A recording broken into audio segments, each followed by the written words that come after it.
Hey everybody, welcome back to In Bed with the Millennial. I'm the Millennial, Javeda Bay, and this is my bed. And today I want to talk about sexual health because September 4th is World Sexual Health Day and we need to talk about it because I feel that a lot of people, when they hear sexual health, they immediately think, oh, just like the physical aspects. Yes, that's a part, but that's not it. Sexual health encompasses physical, mental, emotional, and social aspects in regards to sexuality and your body. So let's talk. The most known part of sexual health is the physical part of sexual health, which includes getting tested, which is important. You should do it regularly. If you are in a long-term relationship, you should still do it because sometimes one partner may not show symptoms of something. So going to get tested is a good thing to get comfortable with and get in the practice of. So getting tested, especially before engaging in sexual activity with a new partner. Using protection. Use protection, okay? Condoms, dental dams, the whole gambit of protection. Use it, especially if you don't want children or not ready to have children yet. Use protection. Good hygiene. Shower. Clean your body. Very important. Also knowing how to properly take care of your genitals when it comes to cleaning yourself. So if you are a vulva owner, knowing not to use a douche. You should not be putting soap in your vagina or on your vulva. You should just use warm water because it is a self-cleaning part of your body. You ain't got to do nothing. Just let it do its thing.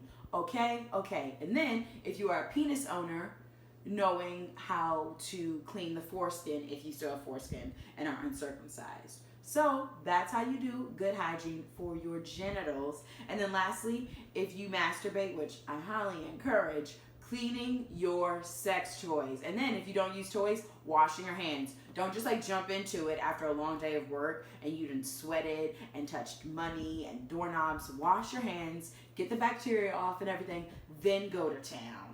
But also, make sure you clean your toys. Some people are like, oh, I don't need to. Yes, you do. Not cleaning your toys is how bacteria grows, and then that's how you get sick, and then people have to like amputate you and kill you, and like, you don't want that. You want to live and masturbate. So clean your toys. Please, I beg you, clean your toys. The next part of sexual health is emotional sexual health. So the biggest thing in that, in my opinion, is learning to undo the shame that we have internalized and been taught since a young age. Like a lot of us, like when we're young, like we of course explore our bodies and our people's immediate reactions, but no, that's bad, don't touch yourself. No, touching yourself is natural. You should want to get to know your body. So we all need to take the time to unlearn the shame that has been ingrained in us from such a young age, and learning that our bodies are this wonderful place that we should explore and we should be proud of, and learning to be like in love with ourselves and love our sexuality. And that's what we need to do. Unlearn the shame so that emotionally we're in a better place, but also learning to love ourselves. That is one of the most important things, because as RuPaul loves to say, if you can't love yourself, how in the hell are you going to love somebody else? So learn to love yourself. But that's not always easy. I know that for a fact. It took a while to learn to love myself, especially my nose. People made fun of me for a long time about it. But I have learned to love myself and my nose. And if you need a little help, might I suggest turning to Lizzo. Just do it, okay? Just do it. Go listen to Lizzo right after you watch this video, and you'll love yourself, I'm telling you, okay?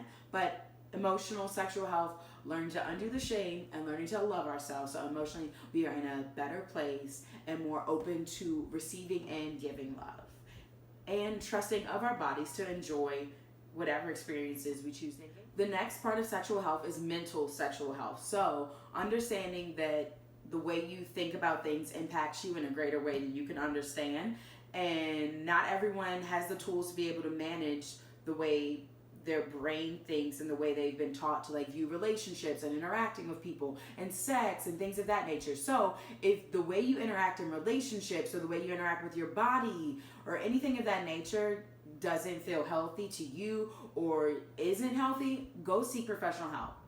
There's no shame or stigma to it at all. Like, there's nothing wrong with saying I'm not okay and I need help, and going to a therapist to get that help is the best thing you can do for your relationships, for yourself, for your body. go seek help if like you're just like in your sexuality, you don't feel comfortable and like there's not a real reason, but like you're just like, I don't feel good about this, but like this is who I am. Go seek help. Somebody can help you. And trust me, no matter what your sexuality is, it's okay. You're good. You're golden. You're great. Love who you want to love.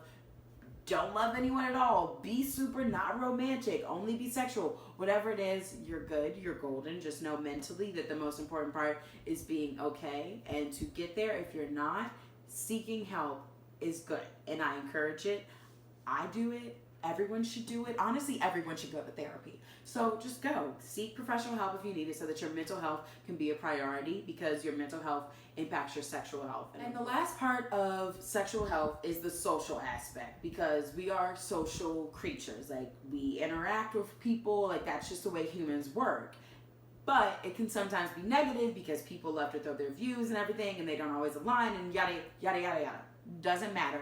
All that matters is, one, actively accepting others and making them feel welcome and included and loved for who they are is the first thing. And the second thing is working to make the world better for everyone. So working to get equal LGBTQ rights, equal human rights, like working for social justice is very important in the aspect of sexual health, because at the root of it, a lot of things stem from sexual health. So like, let's just start in working to change all of that and things will be really different. Another big part of the social aspect of sexual health is understanding that abortions are healthcare, which fall under sexual health, because there is no form of birth control or sexual protection that is 100% effective, okay? Condoms are 100%. There's nothing except for not having sex. And honestly, that's super unrealistic, because the majority of human beings are sexual in nature and want to engage in sexual activity. So things happen